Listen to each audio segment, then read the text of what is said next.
Okay. Bagong na qualify sa ating Juju Island, Sir Marlon Labrador, no? From Bacolod City. So, pwede ba natin, I guess na-interview na kanina Sir Troy, no? Pero pwede ba natin, andito pa si Sir Marlon? Yes, yes. Para lang ma-inspire tayo guys, kasi meron ding hahabol this month, Sir Troy. Pero hindi ko Opo. pa i-reveal kung sino Mhm. yon. Pero konting-konti na lang para ma-achieve niyo yung Jeju Island natin na travel incentive. Alright, pwede ba natin si Sir Marlon para ma-inspire tayo? Kasi, 'di ba, lahat natin actually this is your first time Sir Marlon no, to travel international. Yes, sir. Wow, wow. Grabe. Because of Chantal. And hopefully may additional ticket pa yan. So, Sir Marlon, tanong ko lang, ano yung parang motivation mo or since 'di ba ito is all for drop shipping and sales retail talaga. Paano mo to na-achieve itong travel incentive? Ano lang, sir, sa pag-ads kasi namin, paano ba, hindi ko mapaliwanag. Tsamba na lang. Kaya lang sir, kahit hindi naman skills, like ano ba, motivation ba, ano ba kailangan? Gusto rin namin mag-travel sa ibang bansa kasi first timer din namin ni Mrs. Mm, And syempre, yung hindi namin naranasan, kailangan namin iabot din kay Chantal. ayun, grabe no? At least, Sir Marlon, andito na no? Hawak-hawak mo na, magta-travel na tayo next year, no? March. So, ayun, any advice or to all our distributors nandito ngayon? Okay po. Sa lahat ng mga nag-a-ads and syempre sa mga nagbebenta ng products natin, siguro isa sa mga tip ko na para lumaki yung sales natin, sabi ko nga kanina, huwag kayong mag-promote ng discounts at saka promo. Ang i-promote nyo is product awareness kasi mas maintindihan ng customers nyo kung tungkol sa product ah, yung pinapakita nyo sa kanila. Kasi pag nag-promote ka ng discounts at saka promo, hindi nila maintindihan kung para saan ba yan. Kung kahit tag-piso pa yan, kung hindi nila maintindihan yung product mo, hindi talaga sila bibili. Pero once na maintindihan nila yung product na ina-ads mo, doon na sila mag-i-inquire sa'yo. So, yun lang. Up next guys, from Ecom Elite also, naglabas sila ng car, no? Last month lang to, I guess last month ata, yes, last month lang. Um, from Bacolod also, no? Si Miss Clenny and Sir Jerky Mansasala. So, dito ba si Sir Jerky and Miss Clenny? Yes po sir, dito po. Ayun. Eh, ayun sir. Congratulations, no? Yes, thank you Sir, can sir. you give us paano mo to na-achieve or ano yung parang para ma-inspire din yung mga distributors natin? Sige sir. Thank you sir sa opportunity na makapag-share no or uh, inspire sa mga co-distributors natin. So actually yung ginawa po namin dito, sineryoso lang po talaga namin yung business. So sa mga co-distributor natin diyan, kailangan po nating seryosohin itong Chantal. So bakit kailangan seryosohin? Kasi example ganito, meron ba kayong kakilala na naging milyonaryo na nagbebenta ng kangkong, di ba? Kahit kangkong lang, di ba? So, actually meron naging multi-millionaire sa pagtitinda lang ng kangkong. Pangalan niya po ay Josh Mojica, yung may-ari po ng kangkong chips. So, kahit na simpleng product lang, kung seryosohin mo, pwede kang maging multi-millionaire. So, ang maganda dito sa Chantal, kasi sobrang daming very effective products na pwede mong pagpilian. So, yung kakong chips nga bad for the health pa yan ating nakakabuhay pa eh. So, marami tayong pwede matulungan sa ating mga products. So, ganyan po kaganda yung Chantal. At saka, ang dali lang po gawin ang business. Kasi ngayon, meron ng We Rise Academy. Dahil kay Sir Mark nagkaroon ng WeRise Academy, sobrang dali matuto para gawin yung business. So, magkatanaw po tayo ng WeRise. So, ah, para, kasi po, dahil napakalaki talaga yung potential ng e-commerce business. So, nung nagsimula po kami, actually, gaano kami dito kasi sa seryoso. Actually, full-time po kami yung ginagawa yung Chantal. So, nung wala pa kaming admins, halos hindi na po kami natutulog para masagot lang yung mga inquiries.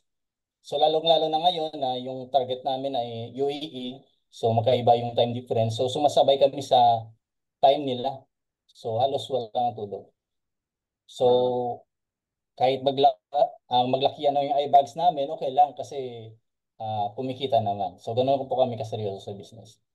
So, sa previous marketing networking company po namin, actually, sineryoso rin pa namin yun, pero mahirap po doon kasi wala pang FB ganyan, nagpa-flyer, kausap ng mga strangers, so mahirap.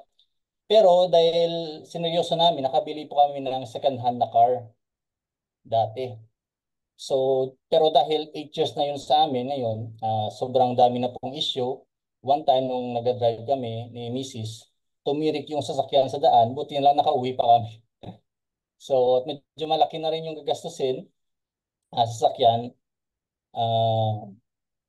Papayos namin, wala pa po sana kami planong pa magpalabas ng sasakyan.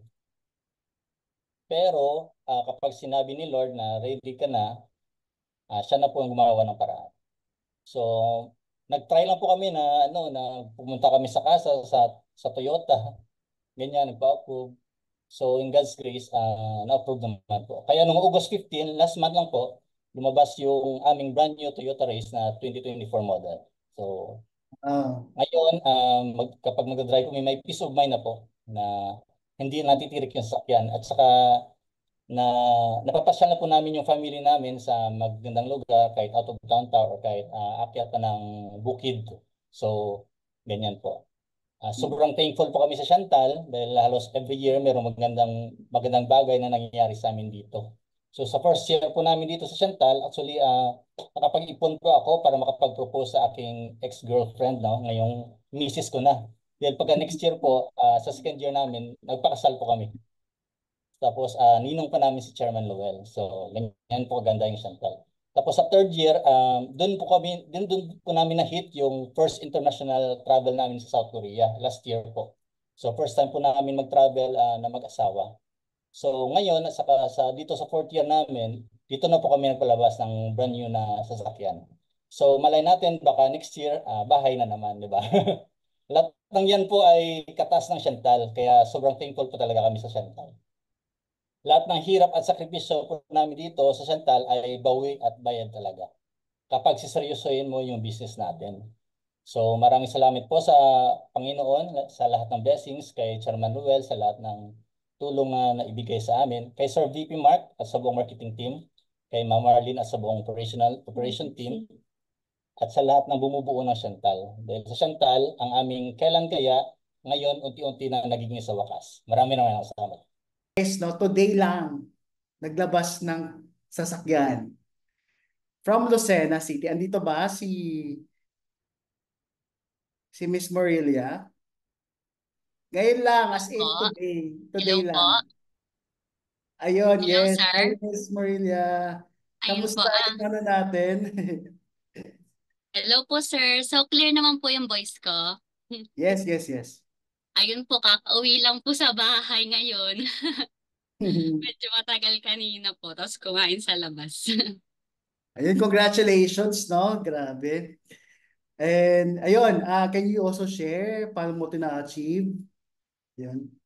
Ayun po, sir. Sobrang thankful po ako sa Chantal kasi po yung mga mahihirap po na bagay para sa akin dahil hindi naman po ako sanay magnegosyo. Dahil wala pa akong experience sa pagninegosyo noon dahil galing lang po ako sa employed, napadali po ng Chantal kasi po may mga mentors po lagi na nandyan, tapos yung mismong chairman po, then yung marketing po natin, lagi pong nandyan nakaguide po sa mga distributor na kagaya namin. Kaya po yung talagang sobrang hirap na pinagdadaanan po before, talaga pong unti-unti po laging napapadali ng Chantal sa mga tulong po ng mga updated na trainings. Lagi po akong nag-a-attend din sa mga tapos may mga resulta po talaga yung mga nagtitrain dito sa atin, unlike po sa ibang company na more on theory po. Dito po talaga kasi talaga pong totoo at tama po yung sistema ng Chantal at yung kultura po sobrang ganda rin po. Ah, Kaya po yung ako, ang ginagawa lang po namin para po matuloy yung magandang resulta dito sa Chantal is yung pong lifestyle namin, ganun pa rin po, yung pang-ulam sa pang-araw-araw, ganun pa rin po. Pero yung amin pong pang-marketing, dinodoble po talaga namin as long as kumikita po kayo may kay Chantal, dun po talaga namin nilalagay lahat ng budget sa marketing po. Then ayun po, ginaguide lang namin si client kaya nag-a-attend din po kami ng mga product trainings kasi po yung mga products sa Chantal sobrang gaganda po, talagang effective. Kaya po inaaral din po namin para po mabigay po namin ng tama ang mga pwedeng products sa mga customers or clients namin. And then yun po, keeping lang po sa mga clients namin para yung repeat orders po, hindi na po magaling sa ads, organic na repeat orders na lang po namin from follow-up. Yun po, napapalaki pa po niya lalo yung sales namin galing sa repeat orders namin para sa pag-handle namin ng maayos sa mga client namin. And also po, dati solo lang po ako nagsasagot. Then dati UAE din po ako. So magdamag din po ako nagsasagot nung nag-i-start lang sa Chantal. Then parang 300 budget lang po ako nung way back 2022. 300 ads budget lang po per day. Then nakakagulat naman po, sobrang effective talaga ng product po natin. Kaya po yung sales ko po umabot po ng 5 digits hanggang sa naging 6 digits po. Then ngayon po yung 300 ads budget natin, umaabot na po tayo ng 5,000 to 10,000 daily. Talaga pong tinutuloy po namin sa marketing yung budget po namin dito sa Chantal. Then ngayon po almost may 4 admins na rin po kami ngayon dito sa Chantal. Then hiring pa po kami sa mga bago po. Then, ayun po, nag-aaral din po kami sa at nakikinig po sa mga tungkol sa mga financing na pagtitraining dito sa Chantal. Nakakatuwa nga po kasi pati po yung sa finance, pinagtitraining po dito, paano po ma-handle ng maayos. At hindi po namin basta magastos yung pera. Sobrang laki din po ng pumapasok. Yun po, binabudget din po papunta ulit sa marketing para po mas malaking sales pa po yung dumating dito. Kasi po, talagang sobrang effective po at gaganda ng products. Tapos sobrang mura pa po para sa market natin. Ayun lang po ang ginagawa namin ngayon, BP. Mas mura yung pang-ulam dito sa Lucena.